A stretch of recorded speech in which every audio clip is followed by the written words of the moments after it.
So this is really the same consistency and density as the human body. So we're going to have you wail away and try to break some of the ribs.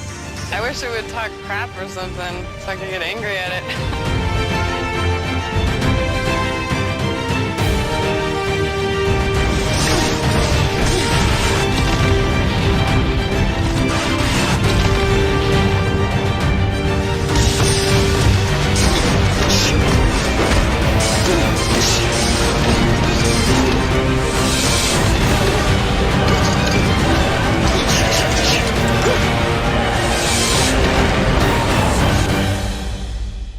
I sincerely wish that all sides could come together against cancel culture, but they don't. Because just like everything in modern media, it has to be split down political lines, because that's the most profitable way to do it. Even myself falling victim to it at times in describing what happened to Gina Carano and blaming exclusively the left. Ultimately, cancel culture does exist, regardless of the number of think pieces these morons put out and try to deny it. What Gina Carano faced was, quite simply, a targeted campaign to remove her that extended almost 6 months or more, and spiking several times and finally being successful yesterday, February 10th. And if I can ask, please remember to leave a like, a comment on this video. And if you haven't yet, I've been covering this since Jump Street. There's a red subscribe button down below the video. I hope today will be the day I earn that subscription. It's really, really helpful when my viewers who aren't yet subscribed do subscribe. YouTube sees that the channel is growing, and that would be awesome.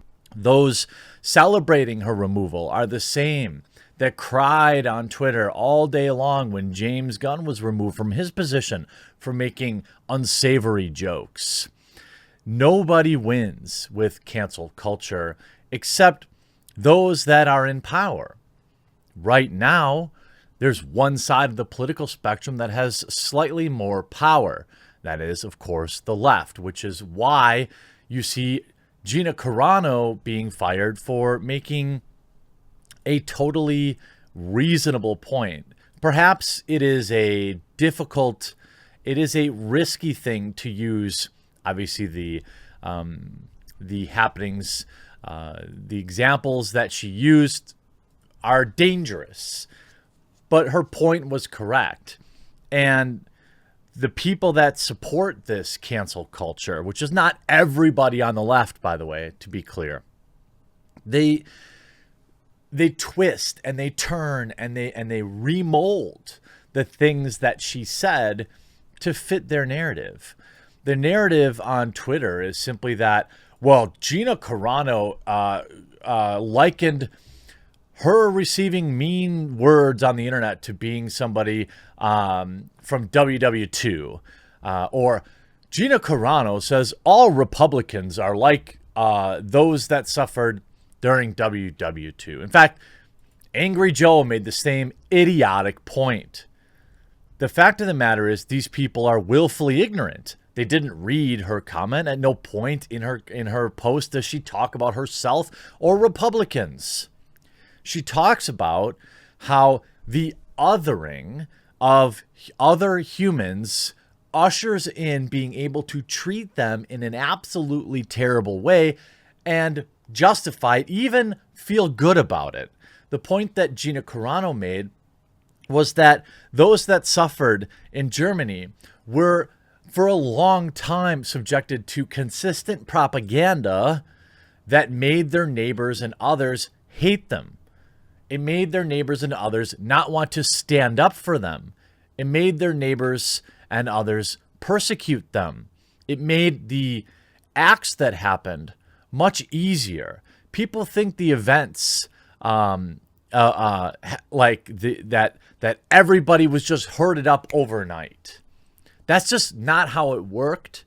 That's not how history remembers it, because what it was a sustained disinformation campaign that paved the way for this type of behavior. This is exactly the point that Gina Carano made.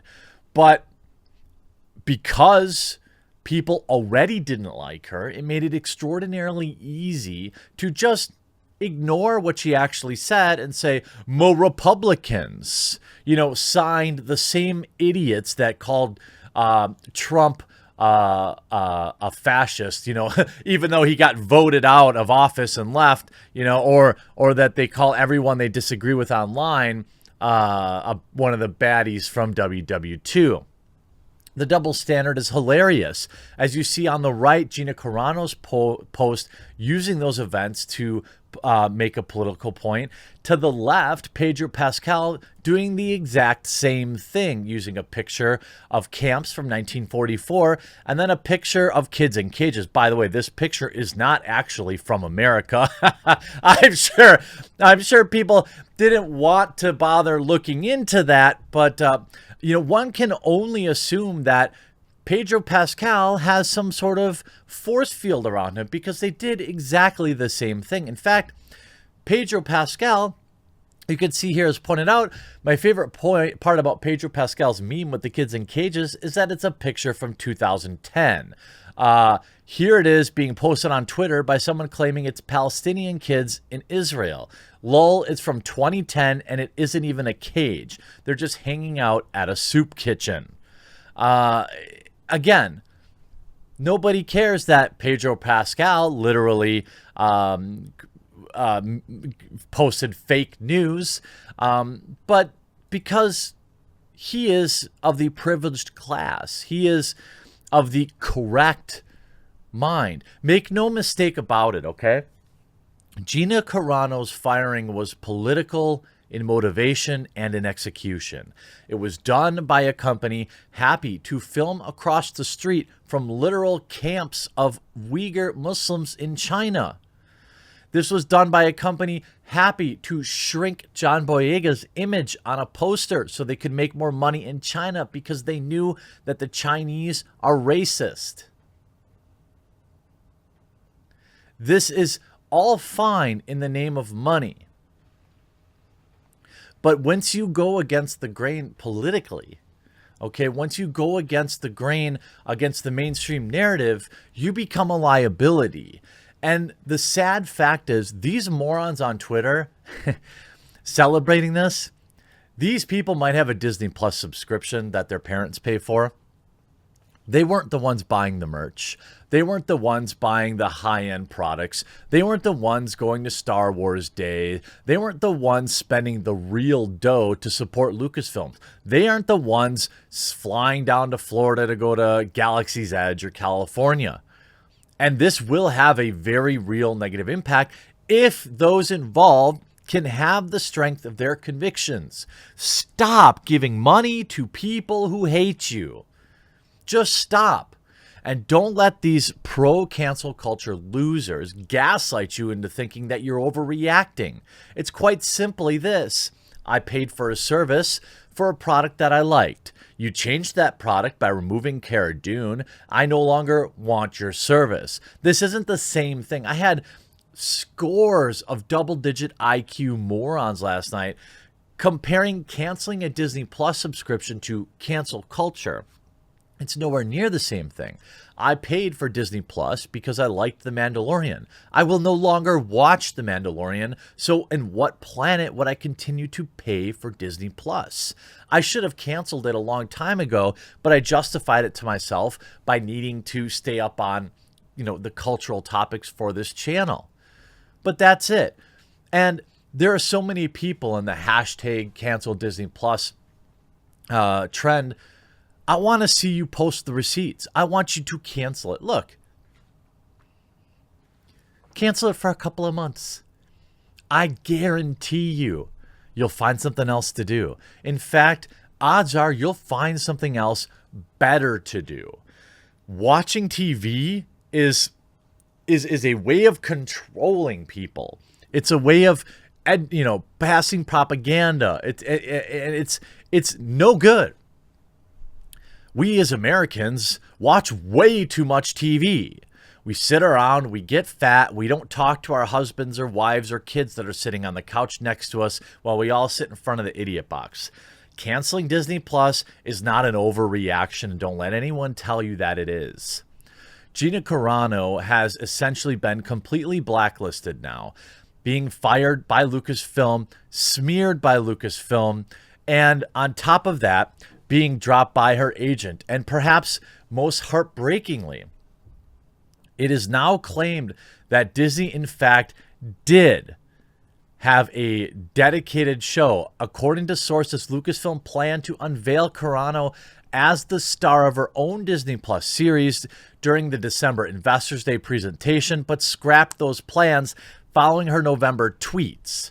Multiple Mandalorian spin-offs are in the works from executive producers Jon Favreau and Dave Filoni, including Rangers of the New Republic, which could have potentially starred Gina Carano. Look, I don't need to watch Disney Plus. You don't either. If you absolutely feel like, hey, I still want to watch these shows, there are creative ways to do so. If you want to keep it, that's fine. You don't have to feel bad about keeping it. If you got two kids that, drive you nuts if you don't have, some old style movies or something like that, or you're not paying for it anyway, fine. That's okay. But look what they did to Gina Carano. They fired her. They smeared her for making the exact same type of post that Pedro Pascal does. Mandalorian fans raised Pedro Pascal tweets amid Gina Carano firing. The Mandalorian star Pedro Pascal is to have a big week, expressing his support for his trans sister on Instagram. The announcement of a new TV role and some Twitter drama in light of his colleague Gina Carano's firing.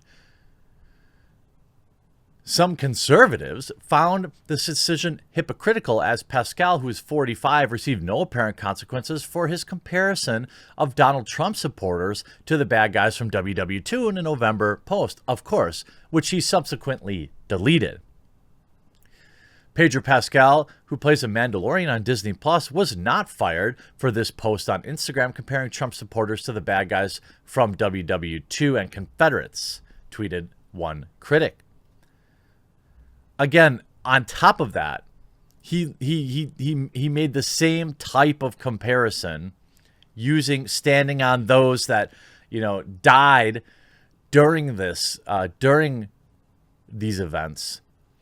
The idea that the best thing to do is to ignore history only leads to it repeating itself, and it's almost like some people want it to. You see articles like this: Gina Carano's Mandalorian exit proves cancel culture doesn't exist despite what her fans say. Are you on crack? Gina Carano sustained multiple coordinated smear campaigns on Twitter over several months. Yesterday, Twitter made sure it was the #1 trending thing all day. Again, remember that trending thing is manually curated, and that night she was fired. Are you joking right now? Was she fired for her performance?